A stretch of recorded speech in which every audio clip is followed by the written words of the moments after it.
The world is coming to an end. Where would you rather die? Here or in a Jaeger?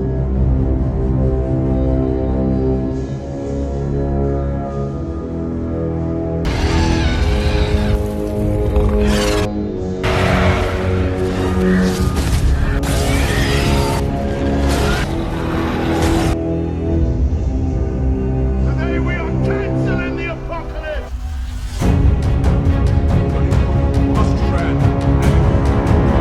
Fight monsters. We created monsters of our own.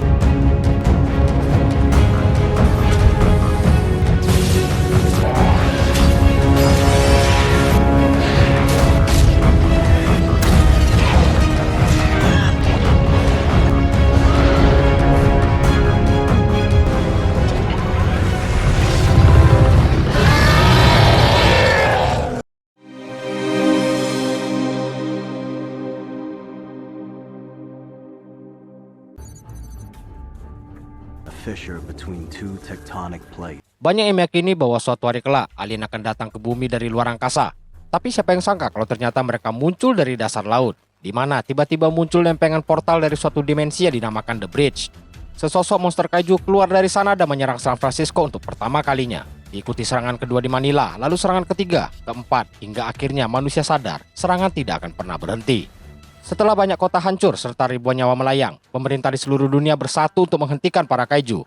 Oleh karena itu, untuk lawan para monster, manusia mulai menciptakan monsternya sendiri, hingga lahirlah program bernama Jaeger, yakni robot raksasa yang awalnya dipiloti satu orang. Namun akibat beban penyatuan saraf untuk menjalankan robot Jaeger terlalu berat, maka sistem dua pilot mulai diimplementasikan. Berkat itu, para kaiju mulai bisa dikalahkan. Hal ini juga membuat para pilot Jaeger menjadi sangat terkenal. Sayangnya, semua kemenangan itu hanya bersifat sementara. Biggest one yet. Code name. Suatu hari, panggilan bertugas masuk untuk kakak beradik kembar yang menjadi pilot Jaeger bernama Gypsy Danger. Kakak adik bernama Yancy dan Relic segera bersiap menuju ruang persiapan sebelum memasuki Jaeger. Mereka yang dulunya cuma pemuda biasa kini berubah menjadi harapan manusia karena tingkat kecocokan penyatuan saraf memiloti Jaeger yang sangat tinggi. Selesai persiapan awal, mereka masuk ke kokpit Jaeger. Dengan dipandu sang operator bernama Tendo dan komandan operasi Jaeger bernama Staker Pentecost, kepala Gypsy Danger yang berfungsi sebagai kokpit disatukan dengan badannya. Kemudian, Gypsy diluncurkan sambil menyatukan saraf para pilot. Setelah selesai kalibrasi, Gypsy Danger siap untuk memburu kaiju dengan kode kepala pisau kategori 3. Sebelum itu, Staker ingatkan tugas mereka adalah mencegah si kaiju masuk ke kota. Walau terdapat kapal nelayan di lokasi, fokus mereka adalah keamanan kota dengan 2 juta penduduk tersebut. Dapat perintah itu tentu Beckett bersaudara punya rencana sendiri nanti. You see a hurricane coming, Kane. You can win. Di tengah terjangan badai, dari radar kapal nelayan menangkap sesuatu mendekat. Apalagi kalau bukan si kaiju kepala pisau. Untungnya di saat bersamaan Gypsy Danger pun tiba di TKP. Tanpa nunggu, kapal tersebut segera diangkat buat dijauhkan dari kaiju. Begitu kapal aman, saatnya adu mekanik antara robot dan monster.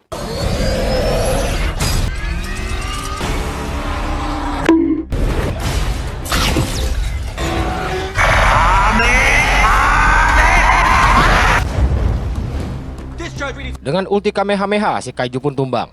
Biar begitu, mereka tetap mendapat teguran dari Staker masalah kapal tadi. Si kembar nggak pedulikan, yang penting tugas mereka beres. Namun mereka salah, waktu mau balik kandang si kaiju terdeteksi masih hidup dan tiba-tiba melompat keluar menyerang Gypsy Danger. Bahkan, tangan Gypsy berhasil dipatahkan demi menggagalkan Kamehamehanya. Dengan kondisi cacat, Gypsy pun menjadi bulan-bulanan kaiju. Nggak cuma itu, bahkan Yancy berhasil dimakan si kaiju.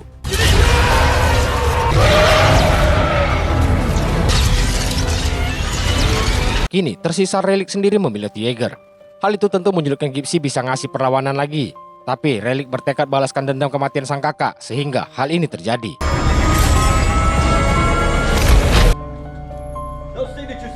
Apakah Gypsy Danger hancur?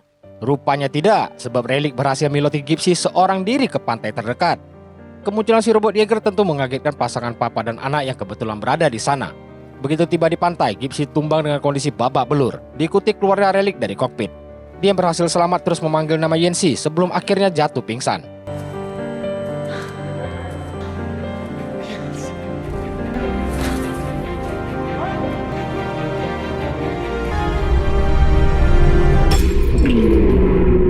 Lima tahun kemudian, dalam rapat dengan dewan terkait yang membahas masalah kaiju yang terus beradaptasi, Kini Yeager bisa mereka hancurkan lebih cepat dari dibuat. Oleh karena itu, pemerintah memutuskan untuk menghentikan proyek Yeager karena dianggap sudah tidak efektif. Pemerintah sendiri beralih ke membangun tembok raksasa demi mencegah kaiju memasuki kota. Program Yeager masih akan didanai hingga 8 bulan ke depan sampai tembok selesai dibangun. Jadi, semua sisa Yeager diminta dibawa ke markas operasi di Hong Kong. Kabar itu tentu tidak diterima gitu aja sama Stacker, sebab dia punya rencana cadangan. Apakah Stacker akan hubungi Avengers? Atau minta tolong Ultraman? Avengers! Assemble. Sabar, sebelum itu kita cek dulu kondisi Relic setelah 5 tahun berlalu. Dia udah pensiun sebagai pilot Yeager sejak kematian DNC, dan kini kerja sebagai tukang borongan pembuat tembok anti kaiju di Alaska. Saat istirahat makan di TV, berita siarkan kemunculan kaiju di Australia yang dengan mudah hancurin tembok anti kaiju di sana. Ironisnya, kaiju justru berhasil dikalahkan Yeager bernama Eureka Striker yang sedang bersiap dibawa ke Hong Kong. Gak lama, muncul sebuah heli di area konstruksi. Tak lain dan tak bukan, si Wak Kumis Stacker datang untuk nemui Relic. Tujuan kedatangannya jelas untuk mengajak Relic balik gabung jadi pilot Gypsy Danger. Dapat tawaran itu, Relic tolak dengan alasan trauma. Sebab, waktu Yancy mati, saraf mereka masih terhubung jadi dia bisa merasakan sakit dan takut yang dirasakan kakaknya. Wak Kumis gak nyerah, dia kasih Relic pilihan. Woi bocah, ini akhir zaman. Kau pilih mati sebagai tukang bangunan atau mati berjuang di dalam Yeager? Haven't you heard? The world is coming to an end. So where would you rather die? Or in a Jaeger?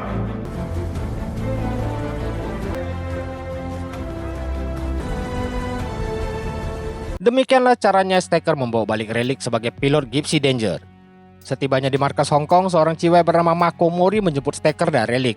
Lihat bentuk Relic, Mako nggak yakin dia pilot handal. Dengan bahasa Jepang ditanya Stacker, apa benar ini pilot legend itu? Dan dengan bahasa Jepang juga, Relic menjawab pertanyaan si Mako. Belum tahu si Mako kalau Relic ini seorang wibu sejati. Lalu mereka masuk ke lift dan bertemu dua ilmuwan bernama Newton dan juga Herman. Newton merupakan seorang grupis pecinta kaiju, sedangkan Herman seorang matematikawan. Tugas mereka ialah mempelajari serta memprediksi kemunculan kaiju. Setelah itu sampailah mereka di hanggar penyimpanan Yeager. Terdapat sebuah jam penanda kemunculan kaiju yang akan di-reset ke 0 setiap kaiju muncul lagi. Hanggar tersebut juga dapat menampung 30 unit Yeager, namun kini hanya tersisa 4 unit terakhir dari seluruh dunia, yakni Yeager made in China bernama Crimson Typhoon, sebuah Yeager bertangan 3 yang dipiloti si botak kembar 3. Mereka 7 kali berhasil pertahankan pelabuhan Hong Kong. Ada juga Yeager asal Rusia bernama Cherno Alpha, Yeager paling tua dan berat dari generasi pertama. Yeager dipiloti Sasha dan Alexis yang bikin Rusia gagal ditembus kaiju selama 6 tahun. Fuck that bitch, this is Russia. Jangan lupakan juga Huk dan Chuck, sang pilot Eureka Striker dari Australia tadi, sebuah Yeager tercepat di dunia yang pernah diciptakan. Huk sendiri udah kenal sama Relic karena pernah tugas bareng 6 tahun lalu di Manila. Pada obrolan dengan Huk inilah, Pak Kumis memberitahu tujuan mereka biarpun program Yeager akan dimatikan, yaitu mereka mau bawa 1.200 kg termonuklir pada Striker buat meledakkan The Bridge. Sedangkan tugas Yeager lainnya adalah menjadi pengawal Striker kelak. Dengar itu, Relic gak yakin sebab dulu mereka pernah coba lakukan hal yang sama dan berakhir gagal. Stacker cuma jawab, gak usah banyak cincong, aku punya rencana. Selanjutnya, Stacker dan Huk datangi dua ilmuwan untuk finalisasi rencana. Dengan penuh semangat, Herman paparkan prediksinya melalui matematika dengan bilang akan terjadi kemunculan 2 kaiju sekaligus dalam 7 hari ke depan. Walau Stacker butuh data lebih dari sekedar prediksi, Herman sangat yakin sama perhitungannya. Nanti 2 sekali muncul, lalu 4 sekaligus, dan seterusnya. Banyaknya kemunculan kaiju dalam satu waktu juga memberi keuntungan, karena portal The Bridge diyakini akan terbuka lebih lama dari seharusnya. Saat itulah mereka bisa melempar bom ke dalam. Opini Herman itu berusaha dipatahkan Newton. Bagi Newton, kaiju kategori berapapun sebenarnya sama aja. Dia tunjukkan bukti organ para kaiju yang memiliki DNA yang sama persis. Hal itu menjelaskan kalau kaiju cuma kloningan. Buat buktikan teorinya, dia mau menyatukan saraf dengan otak kaiju buat selami pikiran induknya agar bisa tahu apa yang mereka rencanakan. Teori Newton itu dianggap sangat tidak masuk akal, jadi Stacker putuskan jalankan rencana sesuai teori milik Herman. Tentu itu membuat Newton gak senang dan bakal tetap coba bereksperimen. Kini kita balik ke Relic yang dibawa oleh Gypsy Danger. Gypsy sendiri udah di-buff dan jadi satu-satunya Yeager yang ditenagai nuklir. Di tengah kekaguman itu, muncul sohib lama Relic yakni Tendo. What's your story? Di kamarnya, Relic tanya apa Mori juga pilot. Mori jawab dia bukan, tapi kepengen jadi pilot Yeager. Sayangnya Stacker nggak izinin. Jadi, dia cuma ditugaskan memilih kandidat calon pilot kedua Gypsy. Sesuai data yang dia dapat tentang Relic, Mori anggap gaya memiliki Yeager Relic sangat gegabah, di mana dia suka membahayakan diri sendiri serta rekannya. Bahkan dia dianggap gak pantas menjadi pengawal Striker kelak. Sebagai pembelaan, Relic cuma bilang, kalau jadi pilot barulah Mori ngerti tidak mudah ambil keputusan di tengah pertarungan. Dengar itu, Mori yang balik kamar sempat merasa bersalah. Waktu dia hadap kamar relik, dia lihat pemandangan bodi cihui relik yang buat dia kaget namun kepengen. Jadinya cuma bisa ngintip doang dari kamar. Ah, dasar betina. Esoknya Mako sebenarnya ingin ikut serta jadi kandidat tapi langsung ditolak oleh Stacker. Dia bilang ke Mako, dengan tujuan balas dendam dia nggak bakalan bisa menyatukan saraf nanti sambil berlalu pergi. Relik sendiri berada di kantin. Di sana dia bertemu Hek dan diajak makan semeja bersama Chuck. Saat makan, Chuck si songong ini tanya ke Relik kemana dia setelah peristiwa 5 tahun lalu. Dengan santai Relik jawab, aku jadi tukang bangunan bro. Dengar jawaban itu, Chuck merasa Relik bukanlah orang yang tepat menjalankan misi berbahaya ini. Dan karena pilot-pilot nggak berguna kayak Relik inilah yang buat program Yeager disuntik mati pemerintah. Sehabis bersongong ria, Chuck pun pergi dengan belagunya. Singkat waktu, uji coba kandidat dimulai. Sehabis menjatuhkan lawan, Mako memberi penilaian pada calon kandidat. Beres menghabisi para calon kandidat, tidak ditemukan satu pun calon pilot yang cocok dengan Relik. Padahal kandidat itu dipilih langsung Mako, tapi sepertinya Mako sendiri nggak srek sama para calon. Dia juga nilai Relik secara pribadi, di mana dia anggap harusnya Relik bisa jatuhkan lawan 2 langkah lebih awal. Karena itu Relik ajak dia yang jadi lawan berikutnya. Stacker tentu melarang, namun dia tertantang karena Relik meremehkan orang andalannya. Dengan penuh keyakinan, Mako pun dikirim maju menantang Relik. Setelah melalui perebutan poin yang sengit, akhirnya Mako bisa mengalahkan sang pilot utama Gypsy Danger.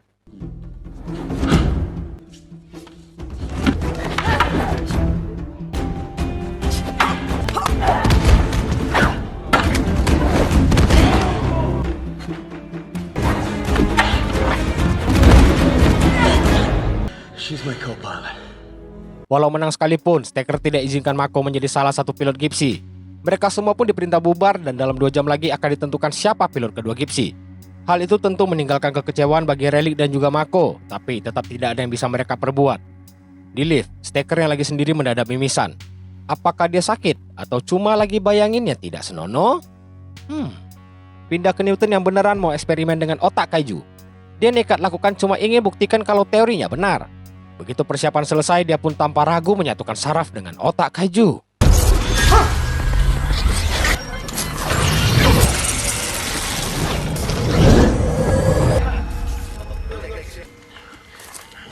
Wow, Newton benar. Kaiju itu dikloning oleh makhluk asing di dalam The Bridge. Sin balik ke Relik yang bersiap ke hanggar. Relik sempat datangi kamar Mako tapi dia berubah pikiran dan lanjut ke hanggar. Padahal Mako sangat berharap dibujuk buat jadi pilotnya. Biasalah, tahu sendiri kan cewek itu gimana? Malu-malu asu gitu. Mendadak, kamarnya diketok. Mako begitu senang dengar itu. Begitu dibuka, rupanya si Wak Kumis. Kedatangan Stacker ialah untuk memberinya sebuah sepatu merah kecil milik Mako dulu dan juga izin menjadi pilot kedua Gypsy Danger. Setelah diputuskan, persiapan uji coba penyatuan saraf antar pilot untuk lihat tingkat kecocokan pun dimulai. Relik yang udah dalam kokpit milih posisi di mana Yancy berada dulu. Waktu dia lihat siapa pilot satunya, dia pun kaget bercampur senang. Tanpa buang waktu, penyatuan saraf mulai diinisiasi. Setelah memberi tips kepada Mako, mereka pun mulai menyelami memori masing-masing buat penyatuan saraf. Tahap awal penyatuan berjalan dengan mulus. Saat uji coba lanjutan mau dijalankan, mendadak Herman datangi Stacker buat info kalau Newton berhasil nyatuin saraf sama kaiju. Tahu itu, Stacker segera pergi nemuin Newton buat cari tahu apa yang dia lihat. Newton sendiri kelihatan begitu mempesona setelah penyatuan tadi. Dan Stacker datang, Newton coba jelaskan apa yang dia tahu. Newton bilang, para kaiju diperintah untuk menyerang. Pernyataan itu membuat Newton dan Herman menjadi berdebat. Tapi Stacker sekali ulti, Herman pun auto mingkem. You! Shut up! You keep talking. Newton lanjut jelaskan bahwa para alien ini menyerang planet demi planet. Bahkan udah pernah ke bumi di zaman dinosaurus. Namun karena masa itu udara masih sangat bersih, mereka pun tunggu sampai bumi mengalami polusi udara dan cocok buat mereka. Barulah para alien kembali ke bumi. Dengan menggunakan kaiju, di tahap awal mereka hanya mengamati sambil berburu. Tahap selanjutnya barulah mereka melakukan bersih-bersih agar bisa menguasai bumi sepenuhnya. Dapat informasi itu, Stacker dengan santainya minta Newton lakuin lagi buat dapat info lebih. Newton gak keberatan, tapi dia butuh otak kaiju yang lebih segar. Untuk itu Stacker punya suppliernya. Dia kasih info ke Newton untuk nemuin seorang penjual organ kaiju di pasar gelap bernama Hannibal Chow. Dia adalah satu-satunya bisa akses bangkai kaiju atas izin Stacker. Sebab dia dulu pernah bantu pendanaan proyek Yeager. Kini Newton harus pergi ke tempat dengan logo sesuai yang Stacker tunjukkan. Balik ke Gypsy Danger, biarpun berjalan lancar, Chuck tetap merendahkan Relik. Kali ini Hek minta dia lebih hormat pada Relik, karena nggak semua pilot sanggup miloti Yeager seorang diri seperti yang Relik lakuin. Saat uji coba akan selesai, tiba-tiba Relik teringat momen kematian Yancy.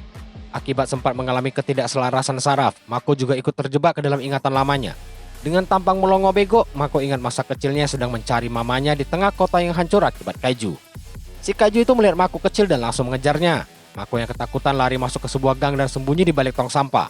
Walau relik hadir keingatan buat sadarkan Mako, sialnya Mako malah masuk lebih dalam keingatan saat si Kaiju akan menyerangnya. Dirinya yang dalam ingatan mengarahkan telapak ke Kaiju yang juga diikuti Mako di dunia nyata, di mana tangan Gipsy mengarah ke para penonton dan bersiap menembakkan plasma. Lihat reaksi Gipsy, para penonton auto bubar jalan.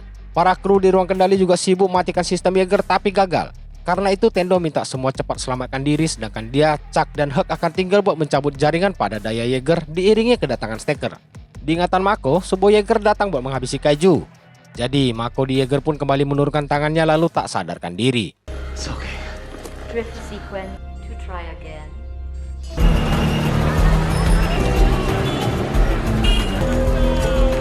Di tengah padatnya pasar di Hong Kong, Newton berhasil nemuin petunjuk berdasarkan logo. Tanpa nunggu lama, dia pun tiba di sebuah toko ilegal berkedok toko obat herbal. Newton disambut seorang pria borong alias botak gondrong yang nawari obat kuat khas Kaiju. Newton tolak dan to the point bilang mau ketemu Hannibal Chow. Dengar namanya, si borong pun membuka kompartemen rahasia. Di dalam ruangan berisi organ-organ Kaiju yang ibarat surga bagi Newton. Lagi asik terpesona dengan sekeliling, Newton didatangi Hannibal Chow untuk ditanya siapa yang kirim dia dan mau ngapain sebelum Shin pindah ke Relik dan Mako. Atas kejadian tadi terjadi rapat dadakan di kamar Huk. Gak lama Chuck diusir keluar dan langsung memaki Relik dan Mako. Chuck anggap Relik gak pantas buat misi penting ini. Dengar itu, Mako berniat menghajarnya tapi Relik tahan sambil bilang, "Slow dek, biar abang urus kecoa ini." Jadi, pertarungan tak seberapa akbar pun terjadi buat kasih paham bocah kemarin sore seperti Chuck.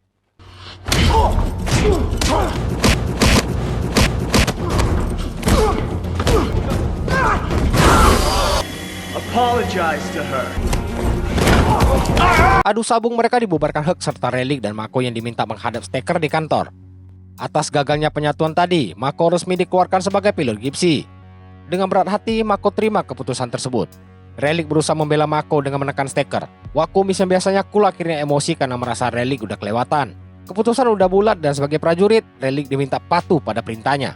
Bagi Relik, keputusan Stacker itu lebih ke masalah personal, sebab Stacker adalah pilot Jaeger yang dulu selamatkan Mako kecil. Sehingga dia hanya berusaha melindungi putri angkatnya tersebut. Stacker nggak mau lanjutkan pembahasan dan memilih pergi. Entah kerasukan apa, Relik nekat menarik Stacker. Dengan santai Stacker ingatkan buat jangan pernah nyentuh dia lagi. Kalau nggak suka sama keputusannya, Relik boleh balik jadi tukang bangunan. Sympathy or your admiration, all I need. Do I make myself clear? Yes, sir. Sekali gagal, Relik pun jadi pusat perhatian di kantin. Gak sengaja dia ketemu Mako. Sejurus kemudian mereka udah duduk di hadapan Gipsy sambil cerita. Lalu, mendadak Tendo mendapat sinyal kemunculan dua Kaiju sekaligus. In the breach, double dilation indicator has. Semua anggota dikumpulkan dan diminta bersiap menghadang kedua Kaiju itu. Crimson Typhoon dan Siren Alpha dikirim ke garis depan. Striker berjaga di belakang karena tidak boleh sampai mengalami kerusakan. Sedangkan Gipsy Danger dilarang bertugas. Typhoon dan Alpha segera dikirim menghadang dua Kaiju kategori 4 terbesar yang pernah muncul.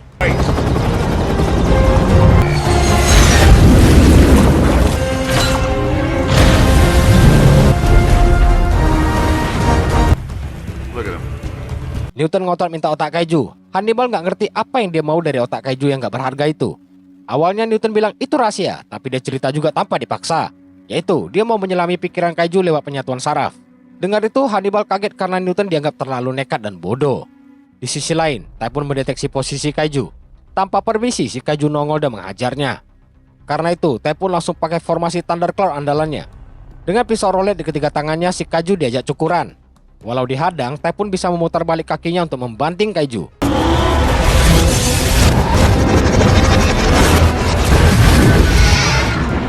Gak tinggal diam, Alpha juga datang buat unjuk gigi. Di tengah dominasinya, Kaiju bisa balas dengan ekor.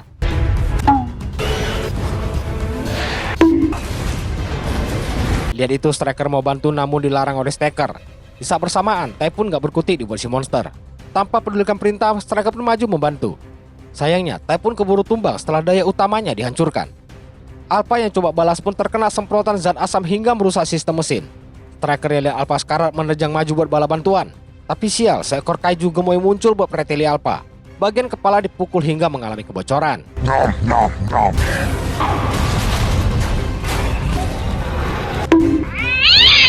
Sementara si Kaiju kurus yang tadi pergi menghalau Striker. Sebab Kaiju gemoy berniat mandiin Alpha di laut sampai mokat.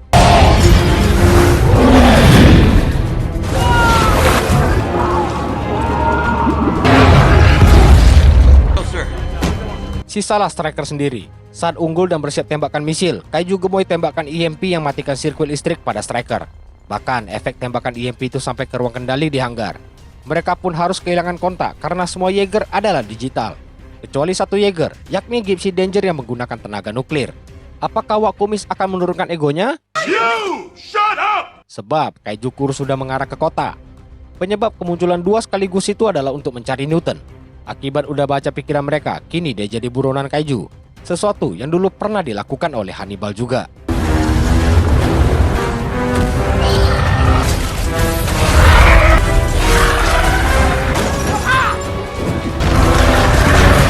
Newton yang diusir Hannibal kini harus lari selamatkan diri.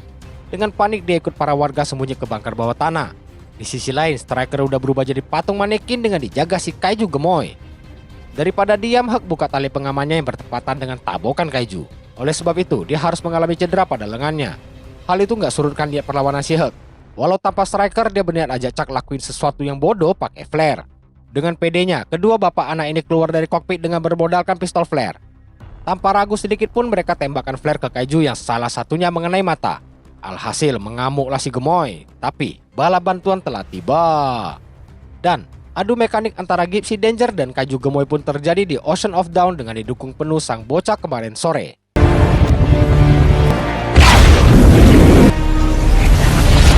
Round one. Fight!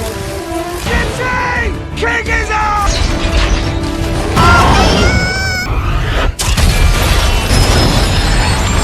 Mentang-mentang gemoy, si Kaiju memeluk erat Gypsy. Bukan untuk disayang, tapi untuk dicampak sampai ke daratan. Untungnya rem pada Gypsy masih pakem. Si Kaiju pun udah nyusul ke daratan. Lihat itu, Gypsy menerjang maju buat jitak kepalanya. Gak cuma itu, muka si Kaiju juga ditabo-tabo.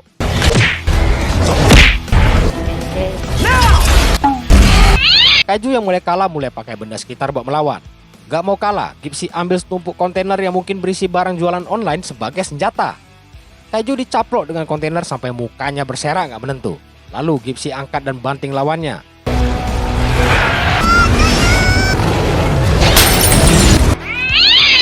Manfaatkan berat tubuhnya, si gemoy mulai main dorong-dorongan sama Gypsy. Di keadaan terjepit inilah Gypsy pakai Kamehameha buat habisi si gemoy.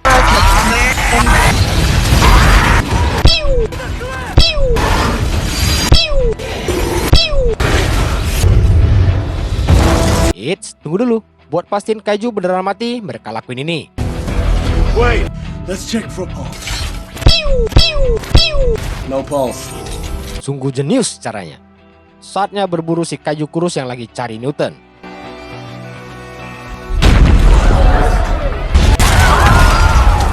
Akibat panik, dengan polosnya Newton bilang dialah yang dicari si Kaiju. Karena itu, orang-orang di dalam jauhi dan siapkan Newton sebagai persembahan bagi si Kaiju yang berhasil hancurkan bunker. Dengan beringas, Kaiju berusaha menangkap Newton sampai keluarkan lidahnya yang sebenarnya sangat indah. Tapi mendadak dia merasakan sesuatu. Apalagi kalau bukan Gypsy Danger yang datang sambil nyeret sebuah kapal tanker yang entah ada asuransi atau enggak.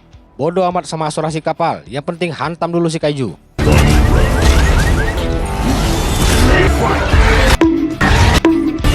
Muak dihajar kapal, Kaiju tangkap dan dilempar jauh sambil mengibas Gypsy dengan ekor. Habis itu dia ajak Gypsy buat main peta umpet di sekitaran kota. Sembari mencari, Gypsy sekalian merusak kota supaya pemerintah setempat punya alasan buat korupsi dana perbaikan jalan nanti. Di tengah kebingungannya, tiba-tiba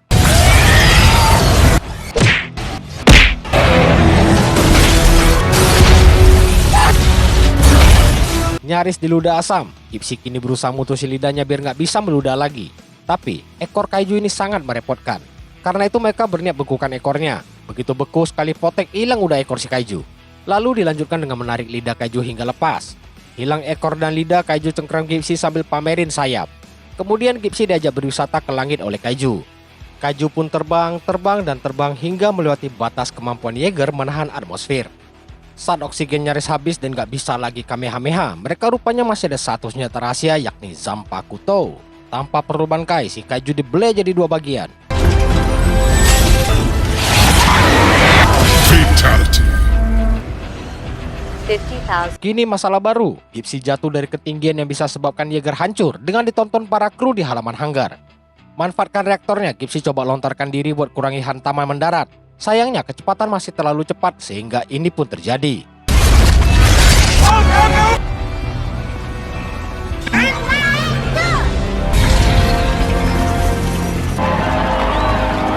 Gipsy selamat. Semua yang melihat bersorak gembira kecuali Stacker yang manyun mikirin biaya perbaikan Jaeger. Mana asuransi udah mati lagi. Gimana pun, tugas pertama Relic dan Mako berhasil dilewati dengan mulus. Relic dan Mako disambut baru menangi medali emas Olimpiade. Gak lupa juga Hek datangin mereka buat berterima kasih. Lalu Wakumis muncul dengan wajah sangar sambil bilang, "Itu baru cadas kawan." Biarpun menang, mereka gak punya waktu buat merayakan dan gak ada waktu buat berduka atas kehilangan 5 pilot Jaeger. Mendadak, Mako isyaratkan kalau hidung Stacker mimisan. Tahu itu, Stacker langsung pergi menghindar. Di sisi lain, bangkai kaiju sama dengan cuan bagi Hannibal. Baru juga mau OTW ke lokasi, dia disambut Newton buat dipala otak kaiju. Newton dibawa ke lokasi mereka panen bangkai kaiju. Dia harus tunggu karena tidak mudah buat ambil otaknya.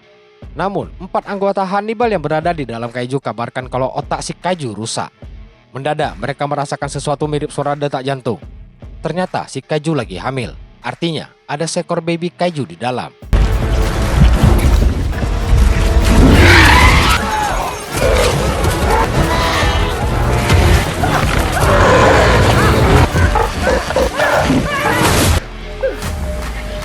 Malah mati kelilit tali pusar sendiri. Kasihan si baby kaiju. Udah mati, barulah Hannibal berani mendekat sambil bergaya melempar pisau andalan ke kaiju. Tapi Hannibal pun harus menerima karmanya karena si baby kaiju masih hidup.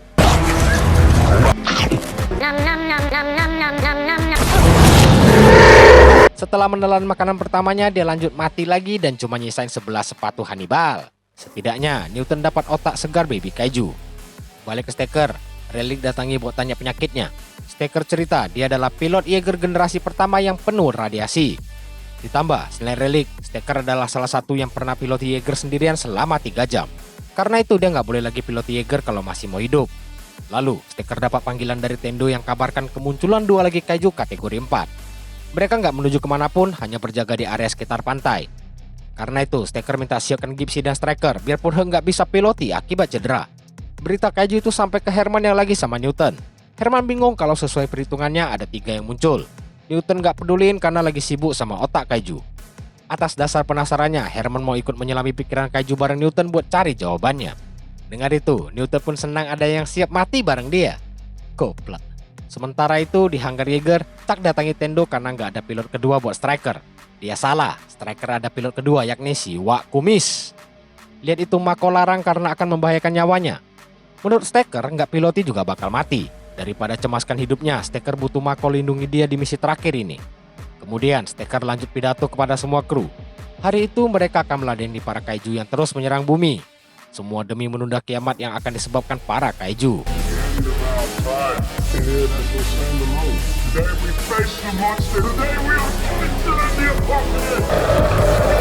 Sebelum masuk kokpit, Chuck pamit ke Hek dan Doginya karena mungkin tidak akan bisa kembali lagi. Tanpa mengucapkan kata sayang di antara mereka, Hek ingatkan Stacker bahwa Chuck adalah anak kebanggaannya. Begitupun dengan Relic yang membahas udah waktunya hidup di masa depan karena lama bersembunyi di masa lalu.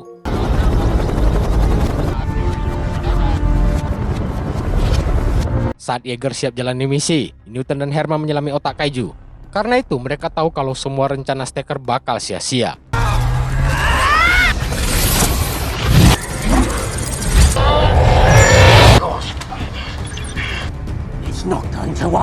Kedua Jaeger itu sendiri tiba di lokasi dan langsung menyelam ke dalam laut.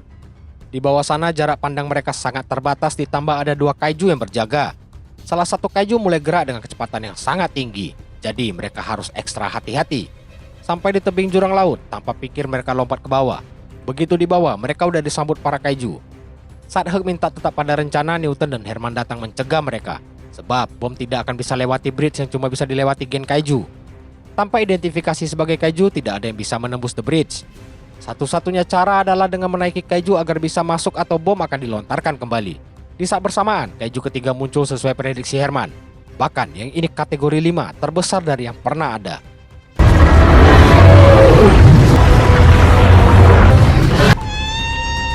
Benar-benar besar. Gipsy yang mau maju mendapat hadangan dari kaiju lain yang untung masih bisa diantisipasi. Sedangkan Striker sekali kena tebas melayang entah kemana-mana. Mau main cepat, Gipsy siap fatality kaiju. Gak taunya dari belakang muncul kaiju yang langsung mutusin tangan Gipsy. Kaiju satu lagi juga berhasil matain kakinya. Dengan sebelah tangan, Gipsy tikam kaiju kepala martil buat dipanggang barbecue. Tapi si kaiju masih bisa melawan. Di keadaan compang-camping itu, kaiju berbentuk berudu menerjang dengan kecepatan tinggi. Namun hal itu malah memudahkan Gipsy membelahnya jadi dua bagian. Balik ke Striker yang rusak parah. Belum sempat tarik napas mereka udah disikat si kaiju gaban. Tapi itulah hebatnya Wak Kumis karena mereka bisa membalikkan keadaan.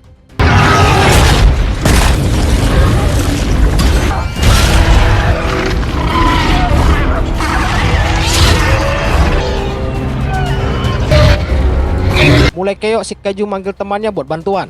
Kini kedua kaiju mengarah ke Striker secara bersamaan. Gipsy yang udah pincang jelas gak bisa menyusul mereka. Striker minta Gipsy tetap di sana sebab dia berencana ledakkan diri agar bisa membunuh kedua kaiju. Tugas Gipsy selanjutnya adalah hancurkan The Bridge menggunakan Gipsy yang bertenaga nuklir. Setelah memberi perintah itu, Striker pun pamit kepada Mako. Hulk yang dengar rencana itu pun cuma bisa menerima kenyataan. Lalu, Chuck ucapkan kebanggaannya bertugas bersama Striker sebelum akhirnya mereka meledakkan diri demi bukakan jalan untuk Gipsy. Sensei, aishitemasu. Akibat ledakan Striker, Gipsy terkena dampaknya hingga mengalami kebocoran bahan bakar. Walau begitu, mereka harus tetap maju buat selesaikan semua. Sambil nyeret bangkai kaiju, Gipsy jalan menuju The Bridge. Tapi si kaiju gaban itu rupanya masih bisa selamat. Tanpa ragu, Gipsy menerjang ke arahnya sebagai objek menembus The Bridge. Si kaiju tetap melawan dengan menikam Gipsy pakai ekor yang merusak kapasitas oksigen mereka. Gak tinggal diam, Relic bakar si kaiju dengan panas dari reaktor Gipsy sampai pindah alam. Sehingga mereka pun berhasil menembus The Bridge. Sampai di sana Mako malah kehabisan oksigen. Karena itu biar gentle, Relic kasih oksigen miliknya. Setelah itu dia berniat ledakkan The Bridge sendirian dengan mengirim Mako pakai kapsul evakuasi. Lalu diaktifkan mode meledak. Sialnya sistem rusak jadi harus dilakukan manual. Dengan kondisi tanpa oksigen, Relic segera menuju tuas aktivasi. Dia harus cepat karena udah nyaris tiba di lokasi yang harus diledakkan. Dengan susah payah akhirnya Relic berhasil aktivasi mode meledak Gipsy. Dia berhenti tepat di hadapan para alien pembuat kaiju. Saat detik-detik menjelang meledak, Relic berhasil masuk ke dalam kapsul evokasi sehingga inilah yang terjadi.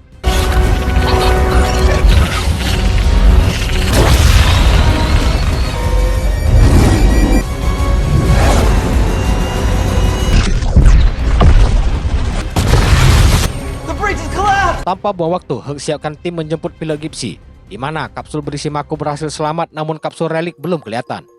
Mendadak kapsul Relic muncul. Lihat itu Mako segera berenang buat periksa keadaannya. Seperti bisa diduga, Relic udah gak bernapas. Terpaksa Mako gunakan ultinya yang dinamakan dekapan manja. Kena ulti itu, Relic pun bangun sambil bilang, kekencengan woi. I couldn't breathe. This is Marshal Hercules Hansen. Stop the clock!